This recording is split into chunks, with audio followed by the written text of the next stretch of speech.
的观众朋友们，大家好，欢迎大家来到天津卫视大型情感节目《爱情保卫战》。接下来我们认识一下我们今天强大的情感疗愈团成员，欢迎大家。大家好，我是于波红。在爱情和婚姻当中，与其给我山盟海誓，不如陪我春夏秋冬。大家好，我是于继静。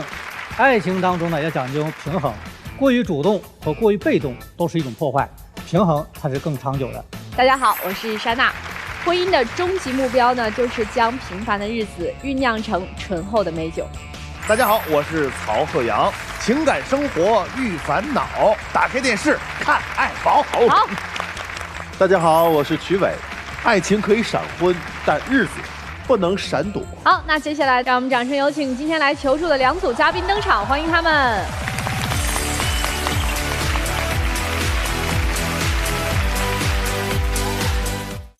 本期第一对情感嘉宾，李先生54岁，来自山西，个体；陈女士46岁，来自山西，个体。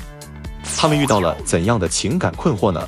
我在他家里就是跟个奴才一样啊，有事就叫我，没事了就是总是挑点毛病。虽然是我是入赘他家里的，但是我也要有面子啊。我在婚姻中就是扮演吃力不讨好的角色。而且是我做什么事情，他都会埋怨我。最受不了他就是胡搅蛮缠，啊，没事找事儿，乱发脾气，没事就打我，天天打我。我最受不了的是他和他的前女友藕断丝连，而且他竟然还动手打我。我还能有选妇的机会吗？不愿意，上门女婿我还能找不到比他更好的吗？您2位结婚多长时间啦？26年了。那应该日子过得已经很滋润了。今儿怎么想起来来我们这儿了？虽然我们结婚26年了，但是我们矛盾不断，隔三差五就会有。刚开始我们是经朋友介绍，走在一起的。因为那会儿，他家里条件不好，他也没有母亲了。我认识他那会儿也没有母亲。我呢，家里是2个姑娘，因为我们都是农村的，村里就有这么个风俗，就是家里有2姑娘的就允许招亲嘛，啊，所以我就跟他商量，我就说，啊，你也没有母亲了，家里条件也不好，我就不要你家彩礼，你入赘到我家。当时他同意了，而且他当时给我的承诺是，结了婚以后啥活我也不干，生了孩子以后，不管生几个，这个孩子都要随我家的姓。但是现在不是说的这回事了，他反悔了。咋反悔了？他现在非要让我家儿子随他姓。都多大了？老大今年26了。老二呢？老二今年8岁，老二是姑娘。所以他们应该早就有名字了呀。已经有姓了，姓氏不都定了吗？怎么定的呀？他就是最近这几年就吵着要让我家儿子随他家姓，就要改，是要改回去是吧？对对对。哦。所以我就想问问他们，为什么他想让我家儿子随他姓嘛？这么多年了啊，我在他家里，你看，勤勤恳恳，就跟个奴隶一样，啊，就是出车回来吧，本来是休息的时间，可是休息不上，给他们又做饭，又得洗衣服，地的活也得干。朋友问我，你看你儿子跟谁的姓？我说是俩是跟老婆的姓了。像你的姓多好了啊！我说将来以后吧，也就会跟我的姓了。我这个大男人嘛，在外边也没这个面了，啊！但是这么过了这么多年嘛，我就不相信换不来你孩子随我的姓嘛。绝对不可能，因为他当时入赘我家，我1分钱的彩礼都没有要他的。当时他给我的承诺就是，不管生几个孩子，那都要随我家的姓。他是觉得这些年在你们家就换也换回来。对，你认为入赘以后要变更孩子的名字就破了规矩了？对，不仅我不同意，我父母也不同意呀。这是最近才因为这事儿开始吵吵的，是不是？其实老早就有。这说起来，我家儿子5、6岁的时候，他出车回来，他就要带着儿子去他家里头去。他只要从他家一回来，他那个小脸就变了，老是回来就拉个脸，而且还问我妈妈，为什么小朋友都随爸爸的姓，我怎么就随妈妈的姓呢？好像我儿子觉得随我的姓，他就觉得有点不太正常一样。我就想，是不是你回家以后和你父亲就是教唆的让儿子这样回来说我，来诋毁我？我不会在儿子面前啊说这个事儿的，但是吧，有时候吧，领着孩子没事了，领着孩子跟朋友出去吃饭了，吃饭朋友问这个事儿了，是吧？你现在孩子跟着谁的姓了？我说跟他妈妈的姓呢，啊，就是这，说着无意吧，听着有意了。你看他孩子在他跟前一说这事，他就跟我吵，就没法再说下去了。当年您不是承诺过人家吗？是吵过着了。后来因为这，我就是说孩子已经随你的姓了，随了这事就过去了。可是呢，你看这孩子又是在教育上面，你看这说不上两句话，不是骂就是打。男孩子嘛，他都比较调皮嘛，3天不打上房揭瓦。你记不记得儿子12岁的那一年，有一次我不在家，我都不知道我家儿子咋的就能上到房顶上，因为我们农村嘛盖的那种瓦房，从房顶上跳到院子里，然后把门打开，回到家里头把家里头拉得乱七八糟。当时我回去以后，我以为家里招贼了。你跟孩子讲，老是孩子不是吼就是骂，你孩子跟你没话说，他要跟我说了，就跟妈妈作对，跟妈妈说什么事他都不听我的，反正就是反对，一句话说不清了就是骂啊，甚至就拿脚踢，啊，孩子你就是这样教育孩子，你说你能教育好了吗？所以对儿子是这样，那对姑娘是不是就会稍微好一点了呢？啊，因为姑娘今年才8岁嘛。他比较小，我们年龄也大了，所以说就对他相比于儿子来说要好很多。这么有争议的对孩子这，那为什么决定时隔这么多年再要一个呢？意外吧，意外啊！对，这是一场意外，上天送给我们的礼物。哎呀，上天送的礼物不错呀，俩人这感情。哎呦，对，咱刚才说的是一个是有姓的问题，一个是说这个教育方式的问题，对吧？那除了这2样吵，其他的事儿呢？我记得他，你看孩子大了，上了那大学了，孩子想学个摄影的，他都不让孩子学，打击孩子积极性。孩子就这一个爱好，你都给孩子毁灭了。现在你看，像你教育的孩子都成了内向了，跟我沟通都不好好沟通了，出门了更不跟别人沟通了。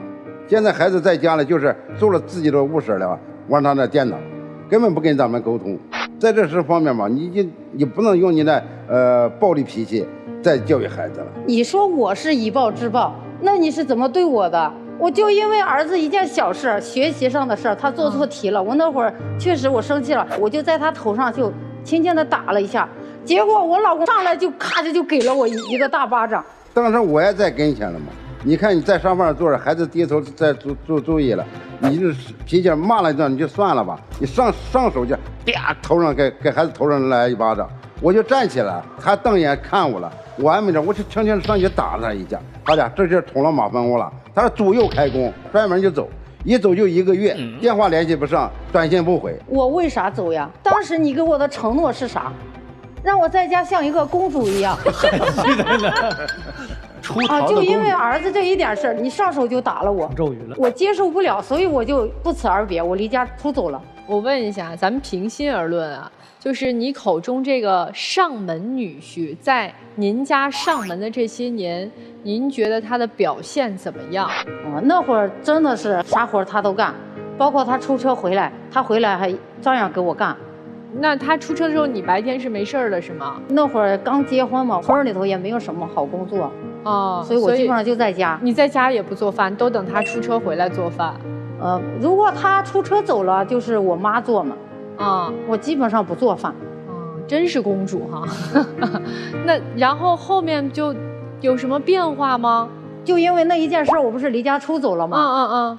我就在外头给自己找了个活干。我这干了有1个多月，因为我在超市里头卖牛奶嘛，他也是卖牛奶的。我们2个人就因为一个顾客给吵起来了，人家顾客就恼了呀。人家说你俩都在说，我到底该买谁家的？那我谁也不买了，人家就走了。对方他不依不挠呀，非说我抢了他的顾客。这不我们2个人就因为这就吵起来了吗？结果我心里头就委屈啊，因为我从来都没有受过这种委屈啊，所以我第一时间就想的是我的丈夫，我就给他打电话，你说的啥呀？我正在出车了嘛，我问你有事吗？多大的事儿？你就是给对方就是拌了2句嘴，又没打起来，没动手。我说这个事儿，你女人的事儿你自己解决，等我回去再说吧。电话里就给我放话，你回来必须得回来，不回来就是骂我啊！我生气的给电话挂了。你也没考虑到丈夫出车安全性的问题啊，他那开着车呢，他一般根本不考虑你这事儿。虽然是你看他离家出走以后，有事儿了给你打电话，没事儿根本不给你打个电话。过了有3、5天吧，我就骑着电动上班了嘛，我就跟人家那个出租车追尾了，这一下把我给吓坏了。我当时摔在地上半天起不来，还是那个出租车司机，他把我的电动车扶起来。当时我起来以后，我一看我腿就给蹭破了嘛，流血了，我很害怕。那我给我丈夫打电话吧，可是你说你要出车呀，你来不了。当时的情况，你看我就要出车，户已经装好了，马上就要走了。因为我找朋友给你处理这个事儿，我晚出车是半个小时，扣了我1个月的奖金，洗车门检查。朋友估计也给你事儿处理了，出租车给你修了电动车，给了你300块钱营业费。我觉得我们俩关系现在很微妙，我不知道你什么时候现在就变成这个样子了。什么样子呀？不能如我所愿。了解一下，这个上门女婿他在外面挣的钱，是不是一般都得交回给？我身上基本上不留多少钱。有一次我记得问他要500块钱，我说朋友喝酒去，就因为这500块钱给我大吵大闹，一气这我就出去了，就是停了有1礼拜吧，才回了家。他给我打电话，我再回去。你总是觉得我不关心你，我不照顾你，但是你给我机会了没有？你记得你那一次去大同出车，你在路上跟人家当地的这个司机。那个小轿车给挂了，蹭了一下。但人家对方开口就跟他要3000块钱，他是给我打了电话了。我说是你人有没有事儿？他说人没事儿。我说没事儿，那就车蹭了一下就能要3000块钱呀？你能不能跟他商量一下，咱们少出一点？结果他咵就把电话挂了，让他妹妹给他打了3000块钱，他把事儿给了了。过了几天了，他妹妹才给我打电话说，嫂子，我哥前2天出事儿拿了我3000块钱。让我给他妹妹还呢，因为这个事儿我就很窝火呀。那钱你给钱看得太重要了，当时你不在跟前，那车给人家剐蹭了，我这车已经是马上进单位了，马上就要晚了点了。人家是开口是要的是5000块钱，人家搞了搞就是私了，一口价3块钱，我说行3000块钱，可是他死活不给我出这个3000块钱。后来我生气了，给我妹妹打了电话，叫我妹妹给我打了3000块钱，给这事处理了。那你刚才说没有给你照顾他的机会，你觉得这次是没有给你心疼他的机会，是吗？也不是，就是过了3年多吧。这次出的是交通事故挺大的。我生气在哪儿呢？就是他出了那么大的事，性命都危在旦夕了，但是他没有给我打电话，他还是给他妹妹打电话。那个时候医生要做手术嘛，需要这个媳妇儿来签字，他妹妹人家医生不让签，他妹妹没办法才给我打电话呢。他老说我不关心他，你说我接到电话以后，人都这么厉害了，我能不快的到医院吗？那你为啥没先给老婆打电话，给妹妹打的电话呢？我当时追了尾，这个车已经追到他屁股上了，这个轿子就挤扁了，我当时就夹到里边了。我记得给我抬下来的时候，我就已经是迷迷糊糊了。我记得上了120的车上后，再也不知道了。在医院张开眼的时候，第一眼看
你说让一个老爷们站在这儿，想起这事儿都不住的掉眼泪。我也是挺委屈的，你说我怎么能不关心呢？等一下，你刚才怎么关心人家了？那我们他们一打电话，我第一时间跑就快的去了嘛。那肯定得去啊。去了是叫你去埋怨的呢，还是去安慰的呢？我就觉得是他第一时间不给我打电话。你做了啥呀？那边插着管子，你还在考虑你的感觉呢，是吗？那我就是觉得他不应该这样对我。您的感受重要还是他的命重要啊？那肯定是命重要嘛。但是如果他躺着被你气的最后，他这么对你加重呢？因为你之前3000块钱不愿意给人家出，人家怕你不愿意出钱救人家的命。他心寒了呀。就是在这事儿以后啊，车吧对我有阴影了。我也不想跑车了。后来在家里就是给别人打个盹，在家里头。可是没想到他拿我这几年的积蓄哈，又开了个包子店。他结果说我乱花钱，我就觉得我挺委屈的。你委屈，你想，你开个包子铺，你没给我商量，啊，你说给我惊喜，那你不是给我惊喜，给我惊吓了。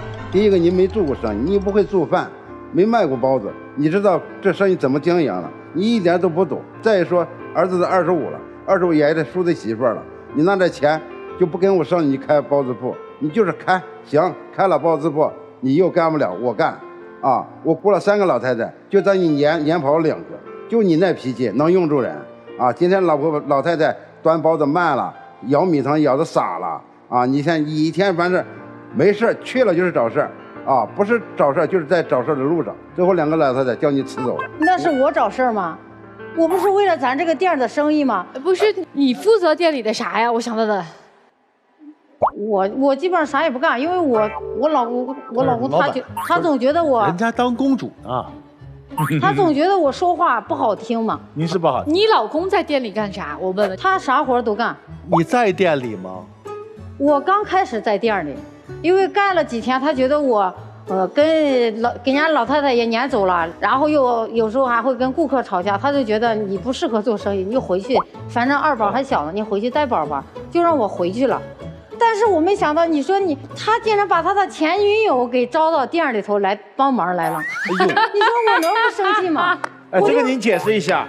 不，他说的全是胡说。你的，他跟两个老太太撵走以后，我俩根本忙不过来，是在外边招人嘛，招了1个多月，根本没人来。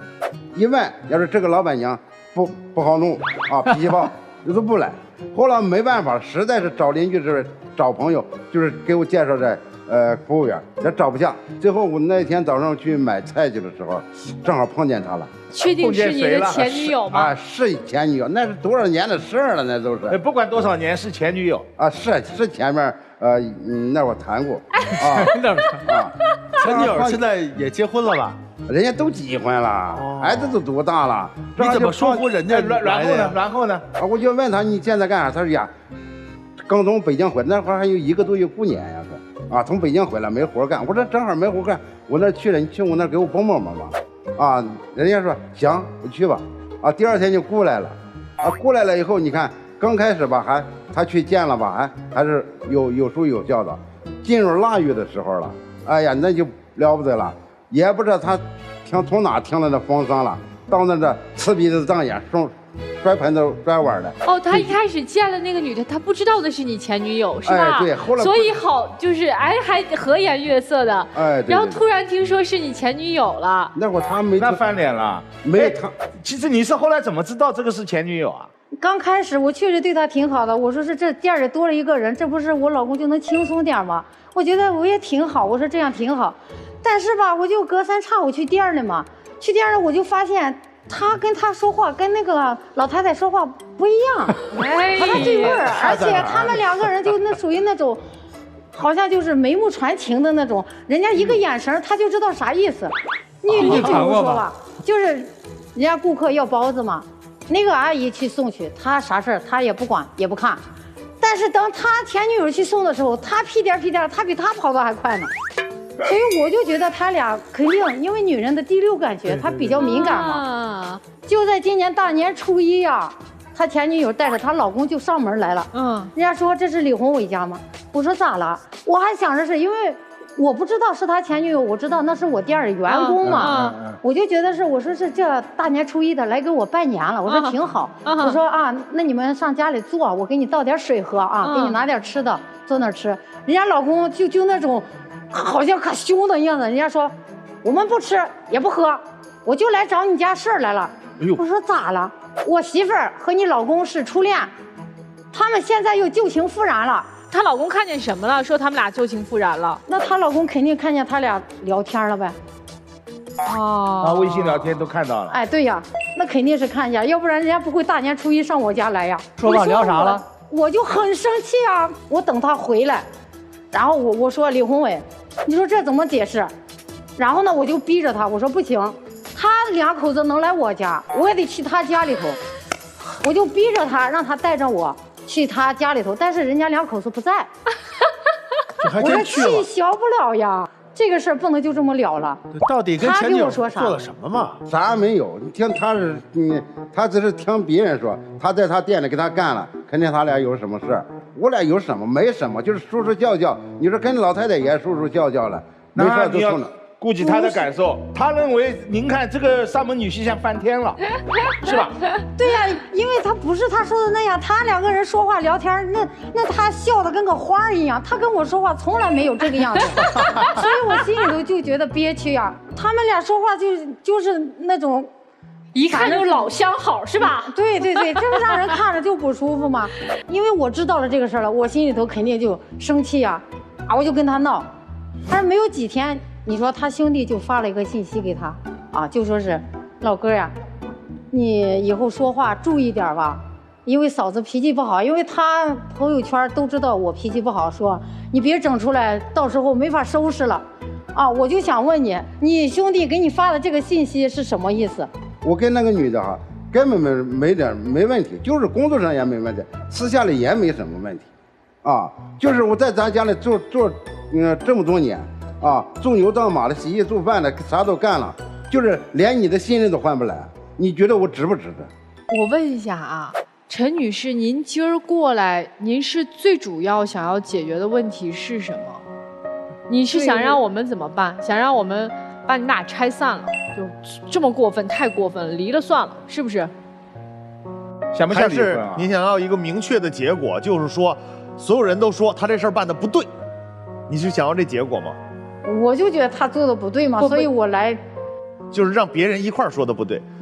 如果在不对当中他很忏悔，他最后选择和你离婚，可以吗？那他要是不为了孩子，他想离就离呗，他想跟他前女友过，那就过呗。我再问一个问题，就是还是刚才的一个没有说特别明确的一件事儿。前女友跟她老公一块儿去家里，您接待的对不对？除了说他们俩是初恋以外，她老公还说什么了？因为我以前就啥也不知道嘛，我只是看见他俩在饭店，在我们那个店里头，然后他俩就是说话呀、干啥呀，那就有点不太对。但我不肯定呀，她老公直接上来就说他俩是初恋，这不就事实坐实了吗？女人一听初恋这俩字儿就疯了，就是已经看到他们俩嘻嘻哈哈，感觉有事儿，但是自己不确定。结果这会儿人家老公带着媳妇儿找到家来了，一说初恋，后边说什么我也不关心了。对，我不关心你俩有没有事儿，初恋他就不行，对吧？对，何况是对方老公都打上门来了。行，那就我们就奔着分了劝哈，这么大的事儿，行吧？分是分不了。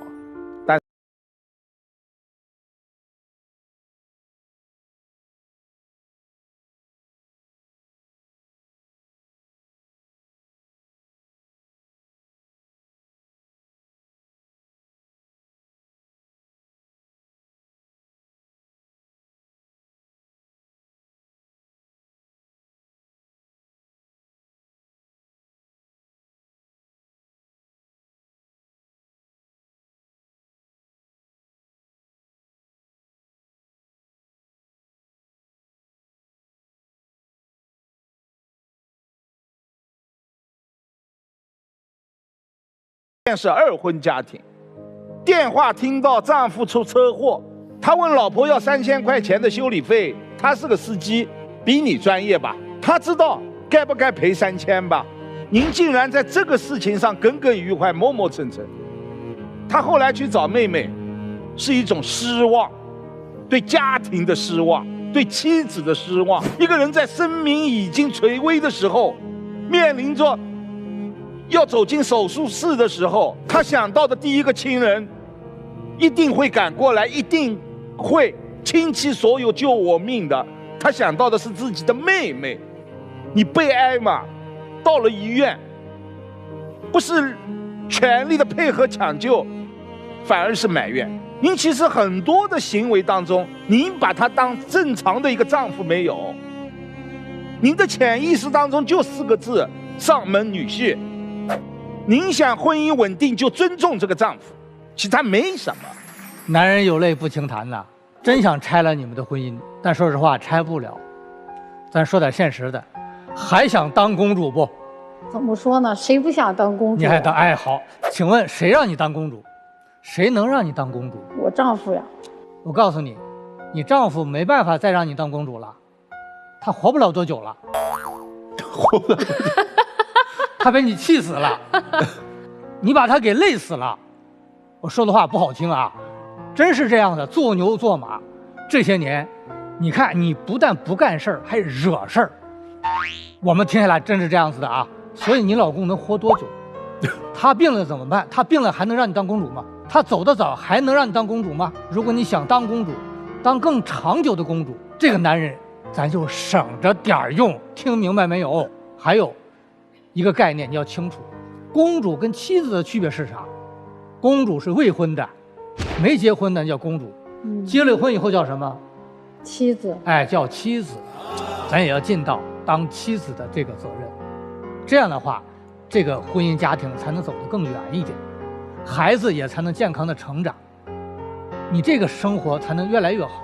所以呢，我建议啊，你呀就干点家庭当中力所能及的事儿，外面的事儿不要过问，不要参与，尽量少惹事儿，这就是最好的帮助。这位姐姐，你有点不道德了。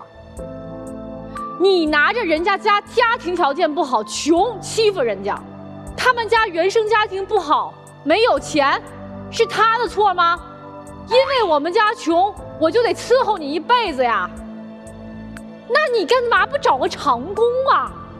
一个人应该知道，别人对我好的时候我珍惜，最起码我收敛一点，我不拿当年20多年前的事儿一直当一个话头在说。我觉得有个度，就算欺负别人，就算怎么样，这么多年，就是一块石头，它也焐热了。就你老公刚才问你的那个话，我这么多年了，换不回来你的真心吗？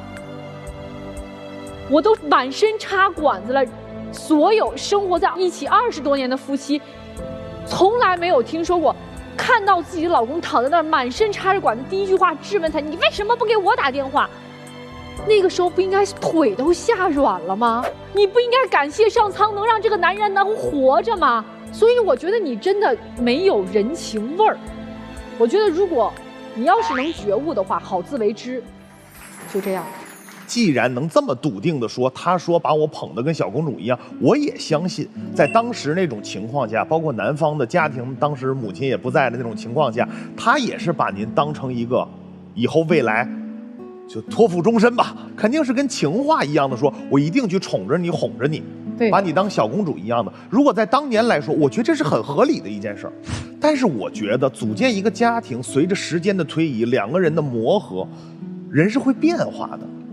您不能一辈子强势，您也得让他活得有滋有味的，觉得哎呀，我捧着他，我哄着他，他又高兴了，我也高兴，这才是夫妻之间平衡的东西。还有，您刚才说那些呢，站在您的立场我是理解的，但是就您老公，他对于这些问题，包括车祸呀、钱的这些事儿，我们听完下来，对他的性格是有一定了解的。人家的前因说的非常明确，是招了半天招不上来人，为什么？因为想来应征的人都听说了这家的老板娘不好伺候。就是您有的时候想想问题，要从老公的角度去想一想，就像人家前女友带着老公打上家门来了，我刚才为什么我反复在问您有没有确认的证据，证明您老公跟人家媳妇儿有事儿？如果她老公说不出个所以然，你应该反过来说，我相信我老公，他们俩不应该有什么事儿。您说出来了吗？您连证据都没有，都不替你老公站个台，这是不是个问题？然后这种话就会越传越远，越传越远。本来您的地儿就不大，完你自己还特别自豪地站在舞台上说，大家都知道我脾气不好。那你告诉我，你平时你有替他说过话吗？其实您挺委屈的，您说了，我也是替他着想，我也怎么着，这就是公主一厢情愿的在替自己家的长工做决定。您没有站在他的出发点上去想问题。所以我觉得要想长远，两个人的情绪是要平衡往上走的，不是您主导。有的时候他舒服了，其实你更舒服。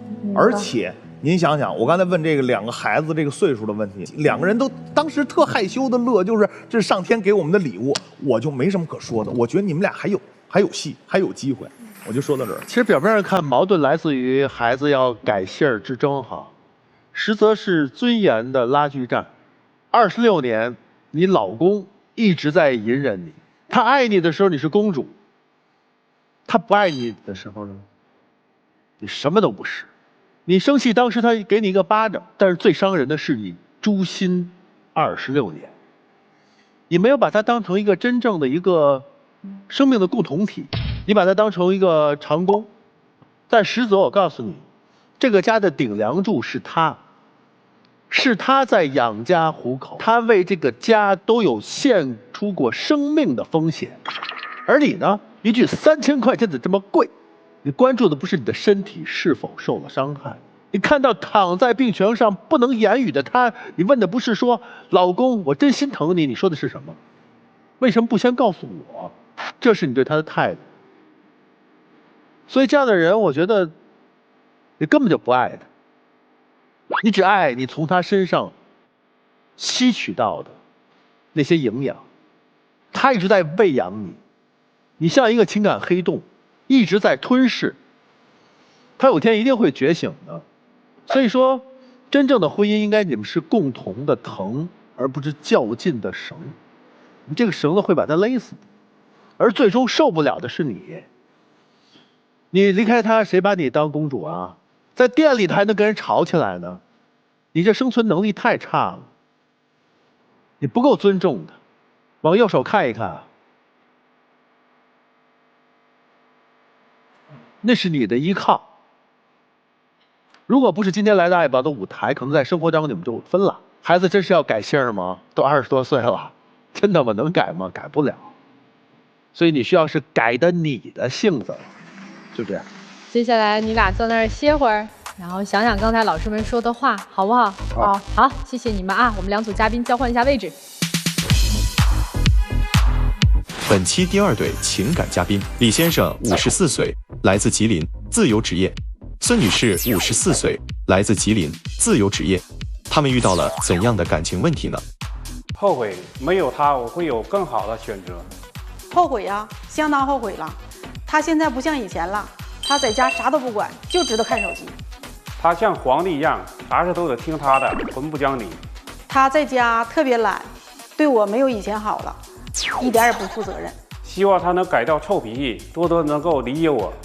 我希望他能变回刚认识我那时候对我那么好。您2位是结婚多长时间了呀？我们结婚30多年了。我认识他的时候，他那时候在水泥厂上班，我在粮库上班。结婚之后，我的工作就也调到水泥厂。之后呢，我们单位呢就给我的工龄工作关系买断了。我就养了公交车，还开了花鸟鱼店。哎呦，厉害啊！又给孩子买了楼什么的。过了这么多年，家里都产生好多的矛盾。但是我觉得挺憋屈，我说找各位老师来帮我讲解。行，谢谢老师。那您就说吧，这有啥矛盾了？心里憋屈的是啥事儿？我认识他的时候吧，他这个人各方面都很好。后期的时候，他就搁家天天看手机。你是张罗干啥呀？就包括你去张罗他吃饭，他都不搭理你，就对手机特别亲。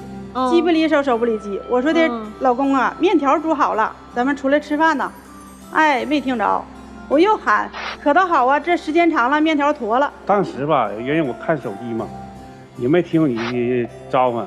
后期你喊的时候，我确实过来了。我一瞅面，虽说有点坨，不怨你怨我呀，我也把面吃掉了嘛。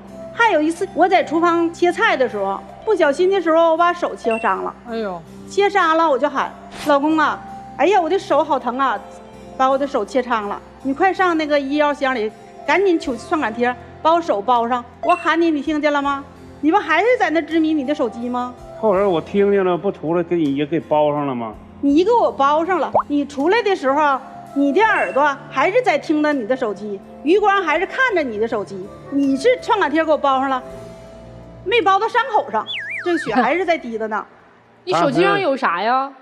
没有，我就是刷视频看视频。当时一看他出血，我就着急，因为着急嘛，有血没看清楚伤口在哪儿。哎呀，跟他俩生气呀，那话都说不完呐。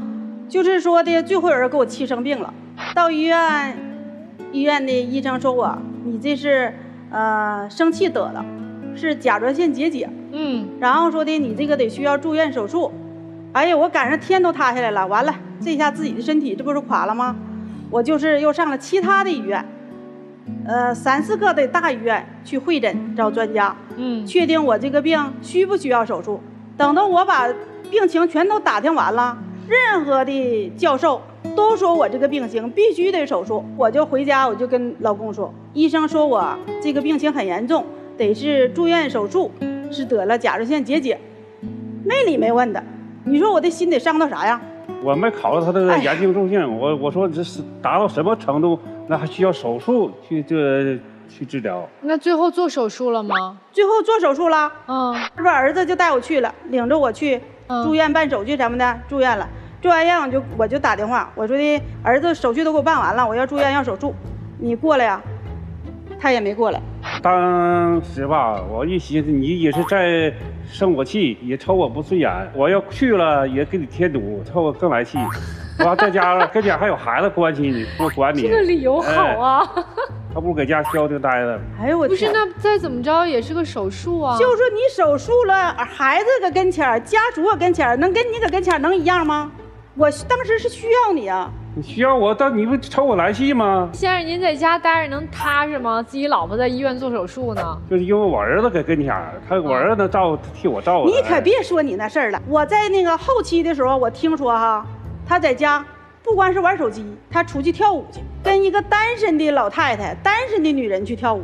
你说我的心得啥样啊？这个我说一句啊，就在你住院期间呀？对呀。我问一个问题啊，您手术没来这事儿，您儿子在对不对？您有没有跟儿子说，你给我发一个你妈的视频，或者给我们俩打一视频，我看一眼？你跟孩子有跟我儿子沟通过，我说你妈搁那块儿现在情况怎么样？你给我反馈一下。您知道吗？孩子跟您说过吗？孩子没说过，这些都没说过，都没说，要不我咋这么伤心啊？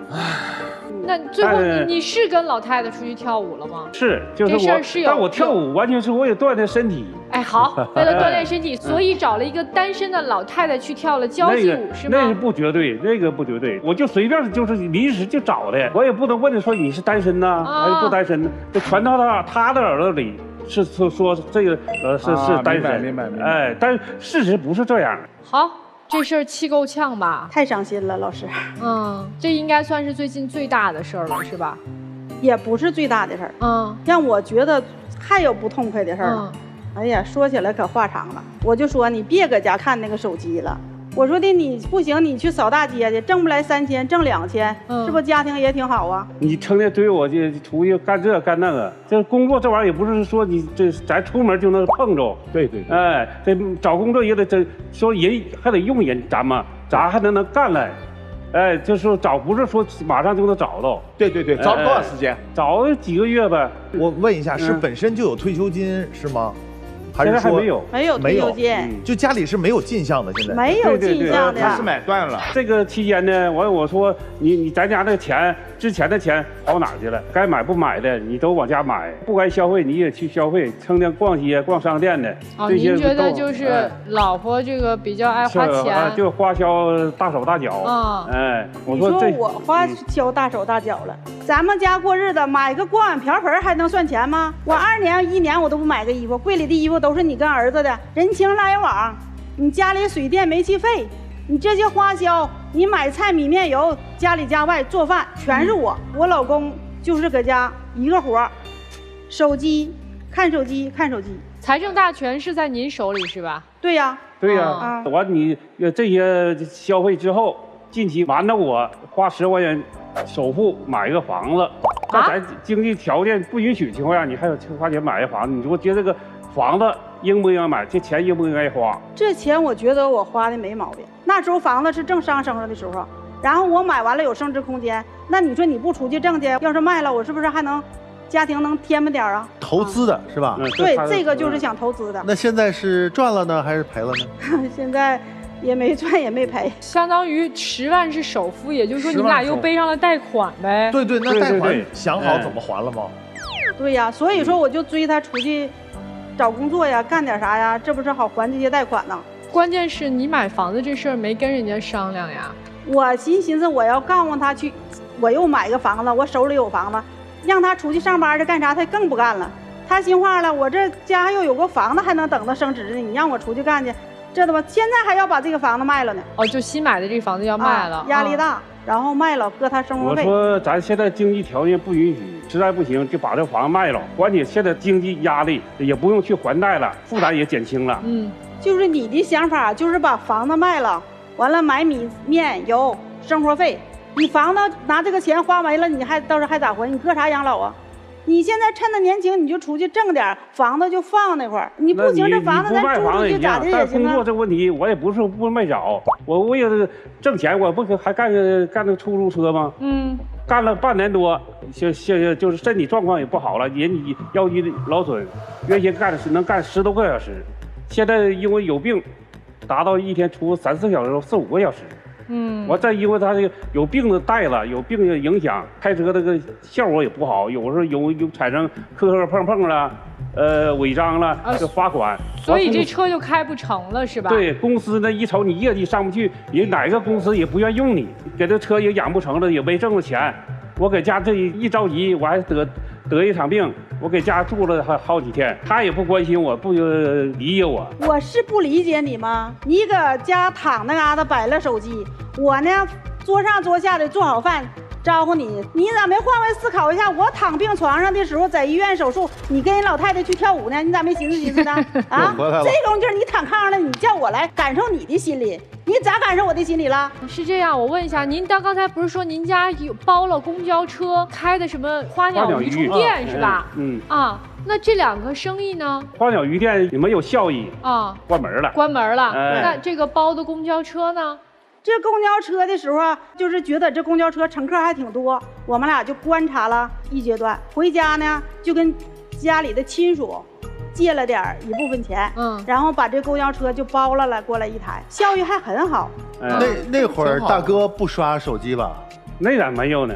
就是那时候他没刷手机，那时候就是那咋不有事干吗？那时候跟我俩整公交车，真的就没刷手机，就有闲时间嘛。因为他过去是一个很好的人。后来什么时候这公交车是不干了是吧？到现在没再继续干了是吗？后来这个公交车就到年限了，咱们是8年以前，到8年了，人家就是上面就不给咱们签了，公交车线路就收回了啊，收回了我就没啥干的，搁家就挠头啊。你说的也没干过啥呀，只干过这个公交车呀。说的那我再去抓公交车吧，他就不同意。人现在下文件说，各个线路都逐步的要收回，咱之前这个线路已经被收回了，要是再被收回，咱这头就白打水漂。是，他不听劝阻，又抓了一台公交车。没干了多长时间，不到1年被收回了。这公交车又养不成了，到底赔了20多万。这种情况呢，就是你出去也干点啥，是能把这个家庭这个压力能减轻一些。压力减轻一些，我让你出去找工作去，你出去找点事干，你是这家的顶梁柱。你说呢？翻过来，你现在你又让我去找工作去干去，压力。我现在是手完术，正在康复期。你这就属于找理由，我还找啥理由啊？我现在都手术了，身体零部件已经切出去了，搁这摆着呢，我还找啥理由啊？你俩现在是没有进账，都在往出花，对，所以俩人都有点焦虑，有点慌了。现在焦虑，老婆觉得是你大男人，家里顶梁柱，你得出去找工作，对吧？对。然后老公是觉得你也一起出去工作，对吧？咱们俩一起共同能分担一点，对吧？啊，所以今儿这个妻子其实不光是来吐苦水，还有一个就是也想督促让他出去工作，对吧？啊，那丈夫您今天来，您有啥诉求啊？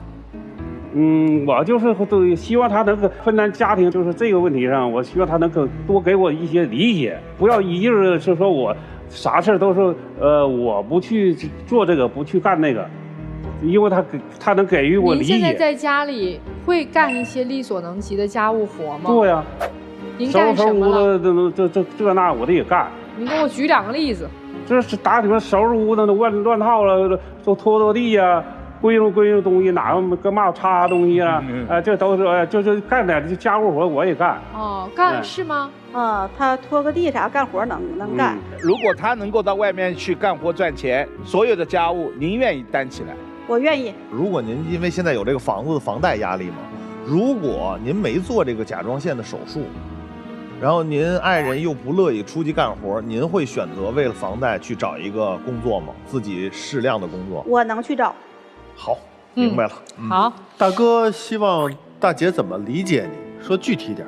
就是像你说找活干、找工作干，也不是不找。您再找，你得给我匀空，给我时间。不是，您大把的时间不在刷手机吗？因为我在家坐着也是干坐那时间我就看看视频，跟网上跟手机也找啊。他不知道我在手机怎么操作怎么整，他以为我打开手机就是玩，就是看视频呢。其实我在这个期间，他也是在为找工作，也就瞅手机找工作。啊，2个人都希望对方能出去找工作啊，为减轻一下家里面的压力。接下来咱们听听各位老师怎么说。来，于老师，妻子有一句话说的真没错，我们做男人的是家里的顶梁柱，但现在看起来，你们家里的这一根柱子它不顶梁了，他刷手机了。54岁正当年。如果一个男人，我们以找不到合适的工作为借口，在今天这个社会很苍白了，踏踏实实的去找一找，没问题。因为您已经干过很多工作了，您又不是个懒惰的人。您刚才有一句话我听进去了，你们家报公交车的时候有活干，我刷什么手机？希望接下来同样是有活干，我刷什么手机？谢谢。我认为今天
觉得这个日子还能往下走下去。您这房子买的是在您甲状腺之前还是甲状腺之后啊？之后买的。您买这个房子是为了出气吗？我是想就是拿这个房子升值。你不是想拿这个房子升值，你想拿这个房子逼着这个男人出去找工作，你想拿着这个房子让这个男人像陀螺一样转起来，你想给他一些压力，这个男人可能他就往前能拱一拱，能动一动。结果没想到如意算盘打失败了，他不但不出去工作，反而干脆躺平了。所以这个房子我觉得卖了为好。为什么呢？第一点，您有甲状腺的问题，那么接下来有可能就会有一些免疫系统的问题会来。这个房子现在就像一个利剑一样，就悬在你的头顶，它一天不工作，你的压力就大一天。最后把你们2个人搞得都焦虑、都精神紧绷的时候，本来50多岁的年纪就是病找上门的年纪。这个时候给自己背负这么大的一个壳，这么大的压力，干嘛呀？就是如果没有了这套房子，你们2个人真的就没有办法养老了吗？我相信前面几年还是有一些家底儿积攒。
我问一下，您2位还有没有债务？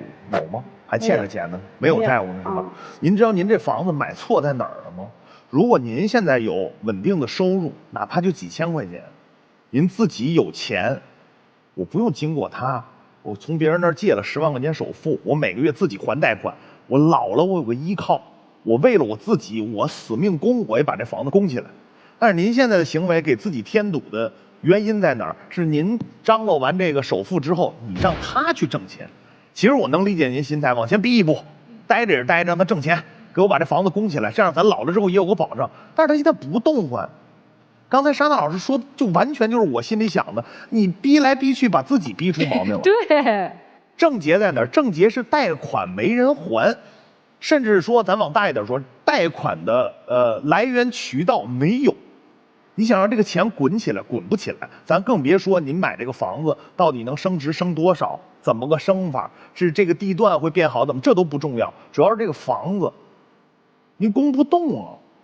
照这样下去，2人把本儿全都搭里边了，如果都没还完的话，你这房子买了，你这不吃亏吗？这不是，明显这就养不了老了，还不如不买呢。所以我的建议很简单，这房子现在卖赔不赔？市场调查一下，然后2个人一块儿心平气和的都出点力，商量一下咱们后边的理财规划。已经到这个年纪，孩子也省心了吧？是不是也不操心了？而且还没有债务。其实我说一句，就有点不应该在公共场所说这个，就哪怕您找一个打更的工作，晚上在厂子里巡视完，您坐在门房里，您不还是能刷手机吗？就是晚上熬一熬。您要不找一钢丝床躺着，也不用坐着，像开车腰肌劳损也没问题，对不对？这不是教您偷懒啊，但是这种工作不恰恰就是吗？又不在家，又不听爱人唠叨，我还能刷手机，我还能挣钱。看我这个挣钱，这不就是迂回的解决方式吗？当然我不主张也不支持啊，我只是说会有办法去解决的，只是就是2个人不沟通，一个逼着，一个打死都不动换。干嘛呀？这岁数了，不怎么不也得享受生活吗？一块努力，公交线跑下来，2人有事干的时候也不刷手机，日子过得红红火火的，对，也挣着钱了。怎么到现在就彻底2个人就闹成这样了呢？所以我觉得就是老了，交心，看看咱定一个养老计划，哪怕跳舞2人一块跳去都成。这房子卖得了吗？你没有那打算，要是说想卖也能卖出去。得赔钱吧？啊，能赔点儿啊，这跟老公说了吗？看看回去我俩商量商量，把这房子没说呗，但大情况都知道嘛。又一次投资失败，知道老公为什么不去干活吗？他辛苦挣的，没您赌气赔的来得快。说什么不听啊？买房子这事儿是不知道，但是往回倒，如果他不同意这事儿没做，是不是你们不至于如此？第二次的包公交线路又不听啊，赔了吧？所以说您是在经济压力下，两个人都同样承受压力，您是越焦虑越独断，越强势，根本就不跟他沟通，所以人家没有价值感，人家再去努力工作，身体有伤，挣那点钱，真是堵不上您这败的窟窿。所以如果说这个家谁败家呀？您挣钱那会儿您想想啊，可是夫妻同心的，对吗？他出力一定比您多呀。咱老公不是懒，我觉得现在是彻底对您丧失信心了。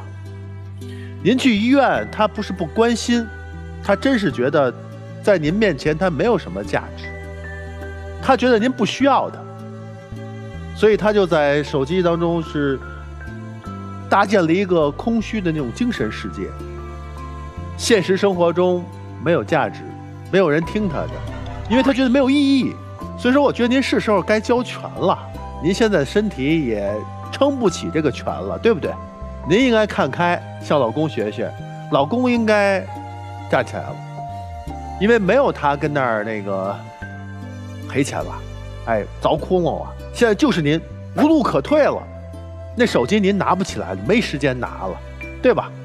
角色交换一下，问题解决了。老师们的意见都给完了，那接下去就请我们两组的嘉宾回到门后。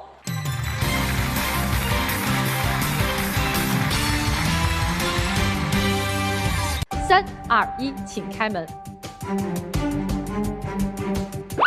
都站这儿等好了，那肯定没问题。哇，拉着手出来了。嗯，好。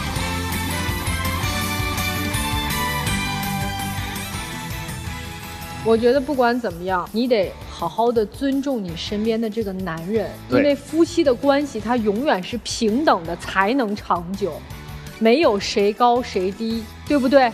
好，那我们接下来一起进入浪漫30秒。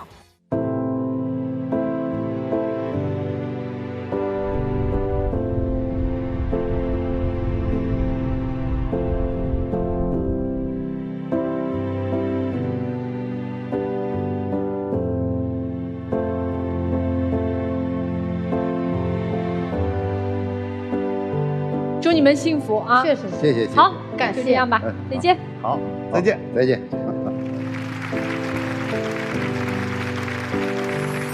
欢迎大家打开抖音，搜索我们爱情保卫战的抖音官方账号，并且添加关注。每天晚上8点到10点，我们都会开直播，我们的导师都会在线帮你答疑解惑，欢迎大家和我们连麦。那么，如果您有情感困惑或者情感问题，想要来到我们爱情保卫战的舞台上的话呢，联系我们的方式非常的简单，就是去搜索我们爱情保卫战的官方抖音账号，私信我们。记着，我们不收取任何的报名费，小心被骗。我们一起来开门揭晓答案。3、2、1，请开门。哎，但愿这个妻子能够笑得很灿烂哦。哦，还好，表情很好，妻子笑了就好。好。你有啥想跟老伴儿说的吗？希望我的老伴儿呢，我媳妇儿也能给我一个足够的理解和支持。我呢以后呢也尽量的承担起这家的这一些经济也就是任务。这回回家我有啥大事小事都跟你商量，咱们俩商量来，然后呢有啥事的咱们俩呢一起商量怎么办好，咱们就怎么办。好，我们一起进入浪漫30秒，快，老夫老妻好好抱抱。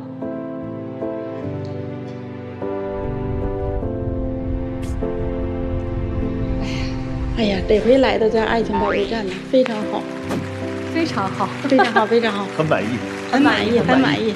咱们有了爱情保卫战，真的请亮灯。心里也很曲总还想挑事儿，就没事觉得敞亮了，敞亮，非常敞亮，出口气儿了，其实是吧？啊，挺好，挺好。你们觉得开心，你们觉得受益了，你们觉得好，我们就特别的开心。谢谢你们，非常开心。好，祝你们生活幸福，谢谢。谢谢，谢谢，好，谢谢。来这边，大姐没事就别来了，下次不见了啊。下次见。来到这儿开心，必须得来呀。哎，得嘞。好了，这就是我们这一期的爱情保卫战，我们下期再见。